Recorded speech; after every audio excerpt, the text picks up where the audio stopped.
Hello. कैसे हो बच्चों? आशा कि आप अच्छे से अपनी जगह तैयारी कर रहे होंगे। और जैसे कि हमने लास्ट लेक्चर के अंदर डिस्कस किया था मेगास्पोरोजेनेसिस, कुछ बच्चों को आई थिंक उसका पता नहीं होगा मेगास्पोरोजेनेसिस प्रोसेस क्या होता है। जिसको नहीं पता वो मेरा लास्ट लेक्चर उसमें डिस्क्रिप्शन में देख सकता है। अब आज का जो नया टॉपिक है वो है बच्चों structure of anatropous ovule. Actual में जो ये कैरेक्टरिस्टिक्स फीचर्स होते हैं एंजियोस्पर्म के अंदर एनाट्रोपस जो ओव्यूल है, सबसे पहले बच्चों हम इसके अंदर जैसे नॉमेनक्लेचर वगैरह पढ़ेंगे, क्या क्या नाम है इसके और लेबलिंग करेंगे इसकी। ठीक है, उसके बाद हम डायग्राम बना के देखेंगे कैसे बनाया जाता है जो एनाट्रोपस ओव्यूल का डायग्राम है। तो सबसे पहले यदि हमारे को है ना एग्जामिनर क्वेश्चन देता है भाई ये ऐसे है, कोई भी इरेज कर रहा हूं एक बार इसको सारे को,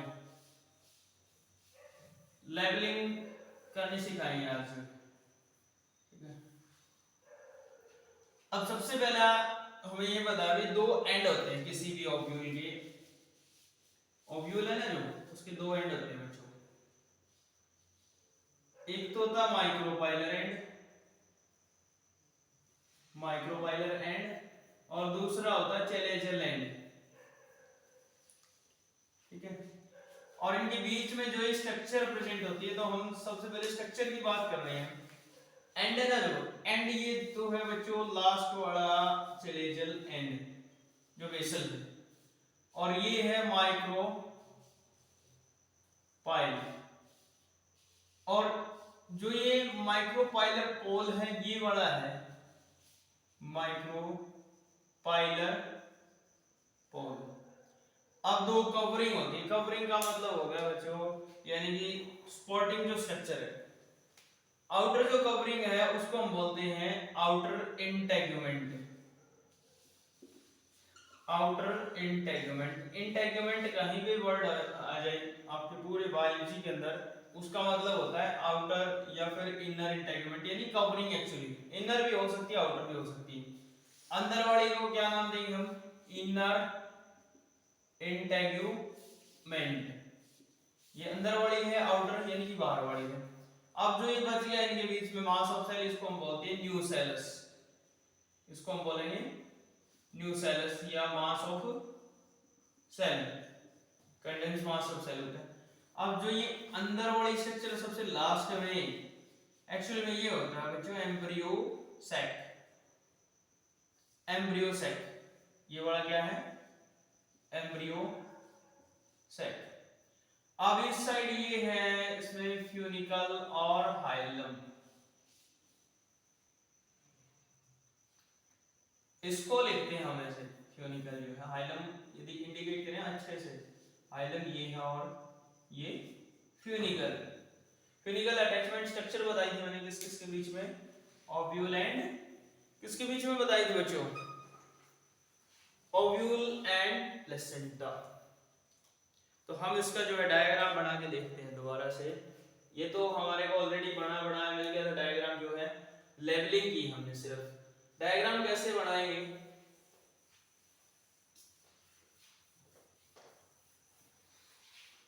सबसे पहले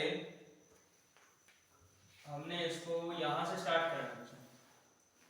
एक जो है इस तरह से बल्ज आप कर सकते हो यहाँ, और इसको थोड़ा सा राउंडेड बनाओ, या आउटर इंटेगुमेंट हो जाएगी बच्चों इसकी। यहाँ पे बीच में इसको ऐसे, अब ये जो है ना स्ट्रक्चर, इसको आप अटैच दिखाना पड़ेगा।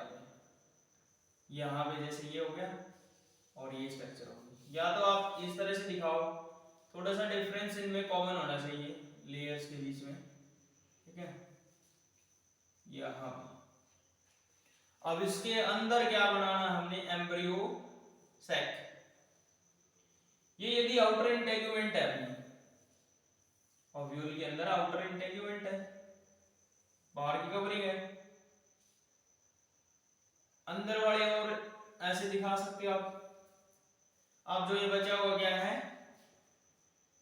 न्यूसेलस या फिर mass of cell, outer integument. ये वाली इनर इंटेगुमेंट। अब हमने एक स्ट्रक्चर का नाम दिया था, जैसे कि यह है ना, इसको थोड़ा सा और चेंजेस करो इसमें थोड़ा सा। अब ठीक है, यहां जो स्ट्रक्चर थी बच्चों उसको हमने क्या बोला था, हाइलम, और ये है फ्यूनिकल। यहां पे कौन सा पोल है, ये माइक्रोपाइलर पोल, माइक्रोपाइलर पोल। अब इसके ऑपोजिट साइड में एग्जैक्ट जो है यहां भी होगा ये चेलेजल एंड या चेलेजल पोल, ठीक है। और ये जो सेक्शन है, ओपनिंग है, इसको हम बोलते हैं माइक्रो पाइल। देखो माइक्रोपाइलर एंड अलग चीज है और ओपनिंग जो है माइक्रोपाइल। अब इसके अंदर ये जो बचा हुआ है ये क्या है बच्चों, एम्ब्रियो सैक। अब हम इसको थोड़ा सा डिटेल में पढ़ेंगे। एम्ब्रियो सैक के अंदर हमने स्ट्रक्चर पढ़नी है एक अच्छे से, जो है इसको यदि हम बाहर निकाल लें एम्ब्रियो सैक को, तो उसके अंदर हम स्टेजेस दिखा सकते हैं। यानी कि जैसे ये एम्ब्रियो सैक बना दिया हमने, इसके अंदर ये हो गया 3, तो ऊपर वाली जो सेल है कौन सी सेल है, यहां पे जो सेल है, तीनों को जो है ना कंबाइंडली हम बोलते हैं, यहां नीचे बना देते हैं पहले इसको, जो एग अपरेटस है। एग अपरेटस एक्चुअल में माइक्रोपाइलर एंड, और ये होता है चेलेजल एंड के ऊपर। चेलेजल एंड के ऊपर ये 3 जो सेल होती है, इन सेल का नाम है बच्चों एंटीपोडल सेल्स। और यहां माइक्रोपाइलर एंड के ऊपर होता है, ये तीनों सेल कंबाइंडली क्या कहलाएगी, कंबाइंडली तो हम इसको बोलते हैं एग अपरेटस, एग अपरेटस। नीचे वाली जो 2 है ना, इनको हमने क्या बोल दिया था, सिनर्जिड्स। और ऊपर वाली जो है ये है एग सेल। बीच में जो है न्यूक्लियस बच गए, उनको हम बोलते हैं पोलर न्यूक्लियाई। तो ऐसे प्रेजेंट होता है बच्चों ये एम्ब्रियो सैक। यदि हम बाहर निकाल के देखें भाई कैसे, इसके अंदर 7 जो सेल है एंड 8 न्यूक्लिएटेड कंडीशन है।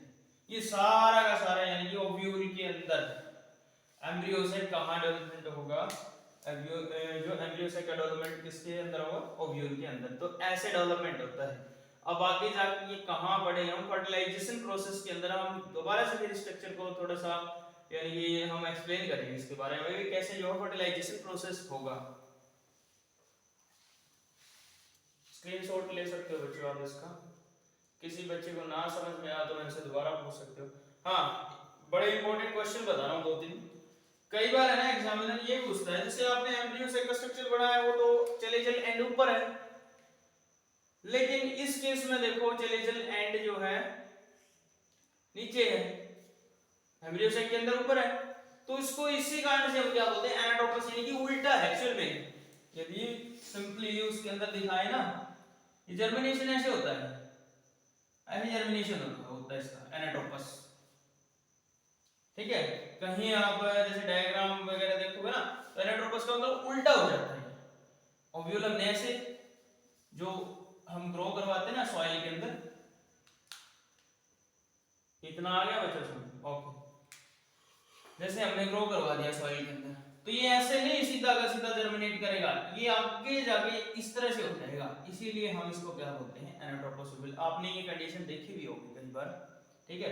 ये स्टोक लाइक स्ट्रक्चर होती है और उससे अटैच होता है ये जो ओव्यूल जर्मिनेशन के दौरान। ये जर्मिनेशन स्ट्रक्चर है, जर्मिनेशन के दौरान वाली स्ट्रक्चर भी कैसे जर्मिनेट होगा, इसी केस में हम क्या बोलते हैं इसको, एनाटोमस ओव्यूल। यानी एंजियोस्पर्म की एक कैरेक्टरिस्टिक फीचर मान सकते हो आप, एनाटोमस ओव्यूल। एग्जामिनर हरियाणा बोर्ड के अंदर या सीबीएसई के अंदर कई बार क्वेश्चन डाल देता है, draw the well labelled diagram of anatropous ovule. तो एनाटोमस ओव्यूल का पूछे तो ये, लेकिन एम्ब्रियो सैक का बताइए ना, एम्ब्रियो सैक में ये जो चेलेजल एंड है ऊपर दिखाना पड़ेगा और माइक्रोपाइलर जो है नीचे। ये उल्टा इसीलिए माना जाता है, यानी कि उल्टा है एनाट्रोपस।